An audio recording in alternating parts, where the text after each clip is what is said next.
Electric flower CAL 550 அப்படிங்கிற model தான் இப்போ வந்து நம்ம ரிப்பேர் பண்ண போகிறோம். என்ன ரிப்பேர் கண்டுபிடிக்கலாம். ரன்னிங்லேயே உள்ள ஸ்பார்க் வந்தது, அப்புறம் ஆஃப் ஆகிடுச்சு. ஸோ இதான் அதோட model electric flower CAL 550. 230 volt to 240 volt, 50 hertz, 550 watts, 16,000 rotation ஒரு மினிட்ஸ்க்கு, 2.5 M3 ஃபார் மினிட்ஸ். இதான் இதோட மாடல்.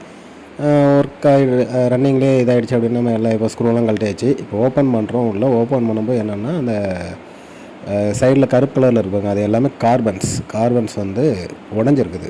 ஸோ கார்பன்ஸ் தான் உங்களுக்கு வந்து கனெக்டிவிட்டி கொடுக்குறது. ஸோ அது வந்து உடஞ்சதுனால ரன் ஆகலை அப்படிங்கிறத வந்து கண்டுபிடிச்சிட்டோம். இருந்தாலுமே ஒரு சின்ன டவுட்டு என்ன அப்படின்னா, வயரிங்கில் ஏதாவது ஃபால்ட் இருக்கா அப்படிங்கிறக்காக வயரிங் சைடும் நம்ம வந்து கலட்டி பார்க்கும்போது அங்கே எந்த ஃபால்ட்டுமே இல்லை, அங்கே நல்லா இருந்தது. ஸோ எந்த ப்ராப்ளம் இல்லை வயரிங் சைடு.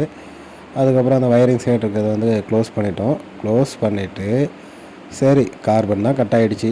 ஸோ கார்பன் இருக்கிற இடத்த கழட்டி பார்க்கலாம் அப்படின்னு நம்ம கார்பன் இருக்கிற இடத்த கழட்டி அதில் அந்த இடத்துல கார்பன் இருக்கும். கழட்டி பார்க்கும்போது உள்ளே அந்த கார்பன்ஸ் எல்லாமே உடஞ்சிருந்தது. ஸோ இது வந்து புது கார்பன் மாற்றினா சரியாயிடும்.